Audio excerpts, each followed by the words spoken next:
ইতিহাস আর ঐতিহ্যে ঘেরা আমাদের এই সোনার বাংলাদেশ। কয়েকটি স্থাপনার মধ্যে একটি হচ্ছে মহেরা জমিদার বাড়ি। বাংলাদেশের টাঙ্গাইল জেলার মির্জাপুরে অবস্থিত মহেরা জমিদার বাড়ি। টাঙ্গাইল শহর থেকে প্রায় 18 কিলোমিটার দূরত্বে অবস্থিত মহেরা জমিদার বাড়িটি। যেভাবে আসবেন এই জমিদার বাড়িটিতে, মহাখালী বাস স্ট্যান্ড থেকে নিরালা সুপার বাসে করে ডুবাইল বাস স্ট্যান্ডে নামবেন। সেখান থেকে জনপ্রতি 20 টাকা ভাড়ায় চলে যেতে পারবেন জমিদার বাড়িটিতে। আর যদি রিজার্ভ যেতে চান তাহলে 100 টাকা ভাড়া পড়বে। এছাড়া দেশের অন্যান্য প্রান্ত থেকে জমিদার বাড়িটিতে আসতে হলে আপনাকে অবশ্যই আগে টাঙ্গাইল আসতে হবে। টাঙ্গাইল নটিয়াপাড়া বাস স্ট্যান্ড এসে নামতে হবে আপনাকে। এরপরে ওইখান থেকে সিএনজি করে চলে আসতে পারবেন জমিদার বাড়িটিতে। জমিদার বাড়িটিতে জনপ্রতি প্রবেশ মূল্য 100 টাকা নির্ধারণ করা হয়েছে।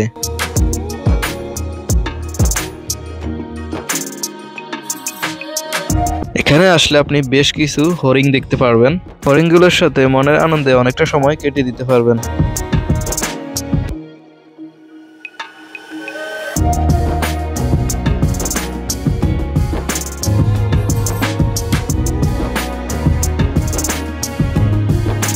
এছাড়াও শিশুদের খেলাধুলা করার জন্য বিশাল একটি শিশু পার্কের ব্যবস্থা রাখা হয়েছে এখানে।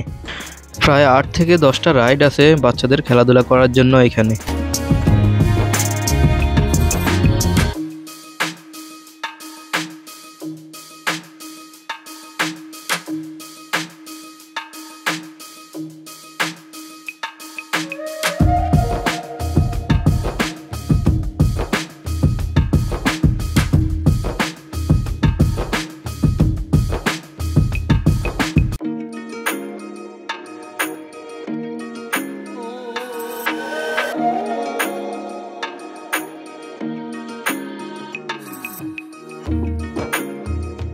আঠারোশো 90 দশকের পূর্বে স্পেনের কার্ডুবা নগরীর আদলে এই পুরো জমিদার বাড়িটি তৈরি করা হয়েছিল।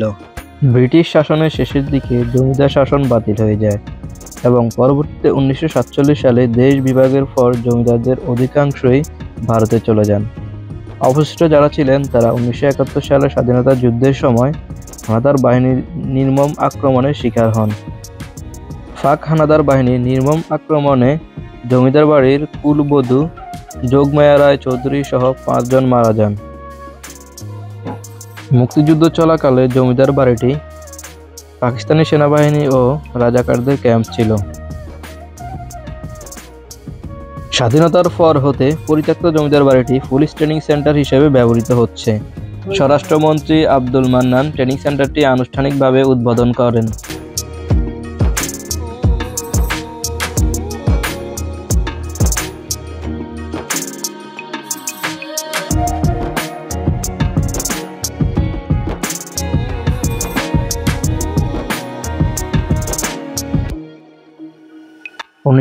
সালে দেশের 4টি বিভাগে 4টি আঞ্চলিক পুলিশ ট্রেনিং স্কুল প্রতিষ্ঠার অধীনে ঢাকা বিভাগীয় ট্রেনিং স্কুল এখানে প্রতিষ্ঠা করা হয়। তখন এর প্রধান ছিলেন একজন এএসপি। 1990 সালে জোনাল পুলিশ ট্রেনিং স্কুলকে পুলিশ ট্রেনিং সেন্টারে উন্নতি করা হয় এবং তখন থেকে একজন অতিরিক্ত ডিআইজি পদমর্যাদার অফিসারগণ কমান্ড্যান্ট হিসেবে দায়িত্ব পালন করেন। পরবর্তীতে 2019 সালে কমান্ড্যান্ট পদটি ডিআইজি পদমর্যাদায় উন্নতি করা হয়।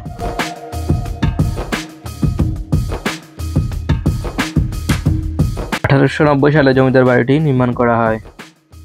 এরপর 1972 সালে জোনাল ট্রেনিং স্কুল ও 1990 সালে পুলিশ ট্রেনিং সেন্টার হিসাবে এটি ব্যবহার করা হয়। জমিদার বাড়িটির সর্বমোট আয়তন 47.68 একর। এই জমিদার বাড়িটিতে প্রতিদিন প্রচুর পরিমাণ দর্শকের আগমন ঘটে। বিশেষ করে ছুটির দিনগুলোতে আপনি এখানে অসংখ্য দর্শনার্থী দেখা মিলবে।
এই ছিল আজকের ভিডিওতে। আবার দেখা হবে নতুন কোনো জায়গায়, নতুন কোনো স্থানে, নতুন কোনো ভিডিও নিয়ে। সে পর্যন্ত ভালো থাকবেন। আল্লাহ হাফেজ।